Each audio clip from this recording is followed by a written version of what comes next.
Hello and welcome to the Borealis Experience. I'm your host Aurora, life coach and spiritual healer, let's say. This is my last episode for the year 2021. What a year. I want to take a moment and thank you for being here with me. We're all in this together. And yeah, it's been a tricky year for me. Lots of ups and downs and lots of change. It's been a good year overall, but it's been really tough as well. So let's take a moment and reflect about the things that we want to let go of, things that we don't want in our life anymore. And then we also want to take a moment to reflect about what it is that we want more of in our lives. Maybe we don't have it in our lives already. Maybe we're starting to get closer to what we want and need. And we're slowly but surely steering into a direction where we get closer to what we need, our goals, our dreams. So how do we do that? I know it's going to be New Year's Eve here soon. Lots of New Year's resolutions. But I feel sometimes we restrict ourselves if we set our mind onto New Year's resolutions. And I don't know about you, but most of the time when I had something in mind, I was successful in the beginning, but then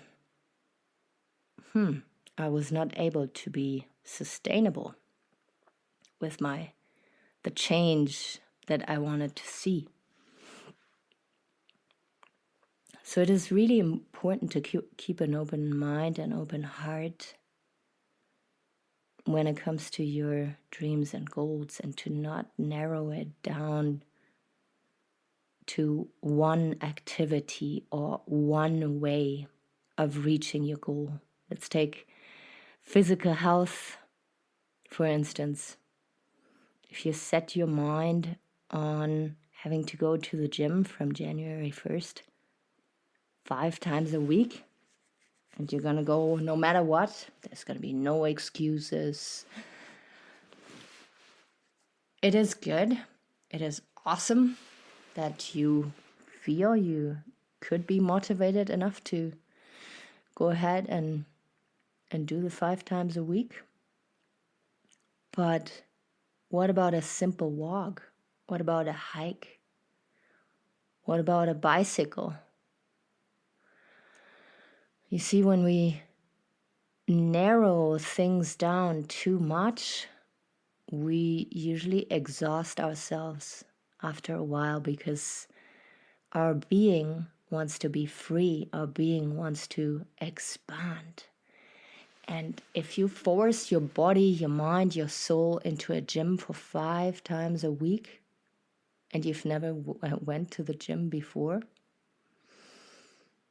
you might be motivated at the very beginning, but after a while, you might find out that this is actually pretty boring. And the only reason why it is boring, it is because there's going to be high stimulation and novelty at the beginning, and that will wean off. And it will be monotonous, and boring for your mind and soul. And the body is just going to drag behind and feel disappointed again and let down, because you had these beautiful goals to work out on a regular, and now all of a sudden you are not doing anything anymore because you only set your mind on going to the gym. So if you keep the selection wide and open, then your mind and your soul will always stay stimulated and excited. And then you're also open to your surroundings. If I used to be very fixated on going to the gym, and so often my friends invited me skiing or to go for a hike, and I always said, no, I have to go to the gym first. I need to get up my rigid little workout in, and then I'm free. So I was giving myself limitations, and that was not doing me good. It was not serving me on a higher level. My body was getting stronger and beautiful, but my soul was craving adventures, and my heart was just feeling cringed and locked up. And same goes with eating habits. If you want to change your eating habits, it's really nice to be curious about new foods again, and to really appreciate the food that you have on your plate, and to taste it with all your senses.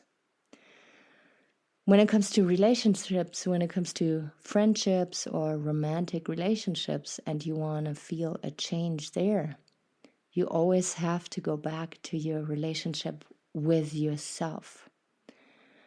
I'm very excited to be publishing an episode here soon about your relationship with playfulness and pleasure, because that will tell me as a coach how open you are to receive and connect with other people. But in today's episode, I want to keep it short and tell you, the more you enjoy your own company, the more you feel comfortable in your own skin, the better you're going to attract people into your life. Not only like many more than before, but the right people as well. So if for the new year you set an intention for stronger, more resilient connections, we have to start with you. We have to find out what it is that holds you back and that limits yourself. So many people out there who are truly successful, not only when it comes to money, but when it comes to relationships and friendships and healthy bonding, they had limits. They were crippled by life. They were traumatized. They were, in wheelchairs. They had to battle mental illness. Some of them were blind. But what didn't stop them was their love, their thirst for life. And with my coaching, especially now in the coming years, I want to get you to that point where you take such good care of yourself, where you're such a good cheerleader of yourself, that the things that you truly want and need and deserve are just going to float towards you. You will not have to put much effort into attracting people anymore. You will not have to be desperate about the right job that you want to find. It will fall into your lap. And don't get me wrong, there's always work to be done.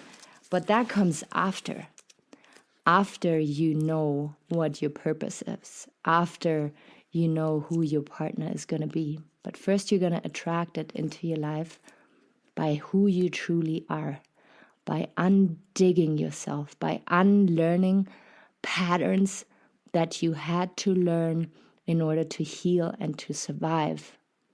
So often we are stuck in coping mechanisms. We are overly protecting ourselves because we are so scared to get hurt again. And that in turn prevents us from getting closer to our goals. I oftentimes see with my clients that there's no big external obstacles and circumstances that hold my clients back from reaching their goal, but their own limitations, their own beliefs about themselves and how they see the world is holding them back from reaching their potential. And then there's another kind of person out there who doesn't feel deserving. They know exactly what they want. They can envision it, they can smell it, they can feel it, yet they still don't feel deserving. And this brings me to the next point, is your own radiance. How you can get back to when you were a baby and you just experienced the world. You looked around and you soaked up that beautiful flower you saw. You watched the animal running through the field, and you didn't watch it with a judging eye, but with a loving eye. You were just present with the people around you and soaking in their energy and giving back without judgment, without limitations, without fear. So to get back to that state where you just be more than do is incredibly healing and incredibly helpful when it comes to reaching your dreams and your goals. We all want to get closer to a state of tranquility and peacefulness. We all want love. We all want to feel seen and heard. And I know in the past you didn't feel that way. I know in the past life was hard. You got disappointed. You were let down by the people you trusted most. And you were hurt by people that you wanted desperately in your life. And now is the time to reclaim your power and to live from the heart again and not from a fearful mind.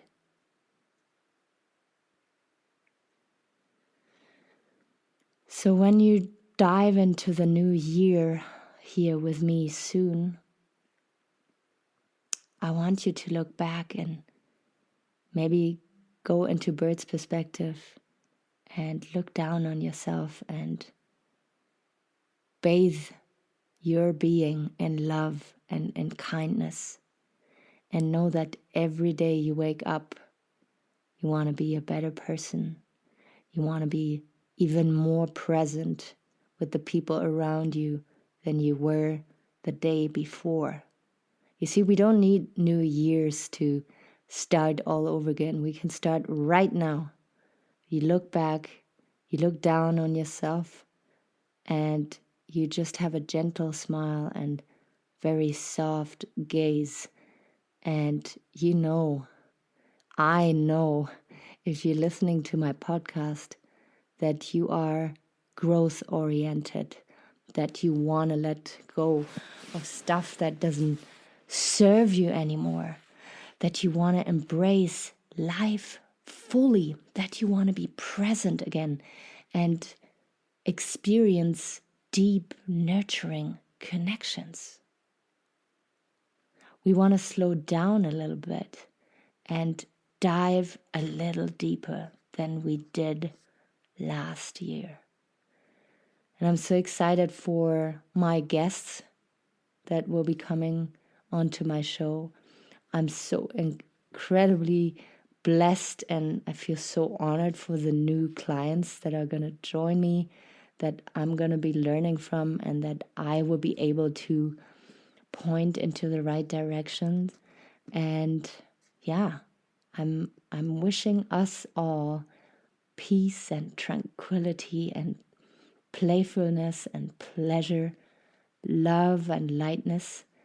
And may we have the resilience to overcome hard times, and may we see obstacles as opportunities to grow.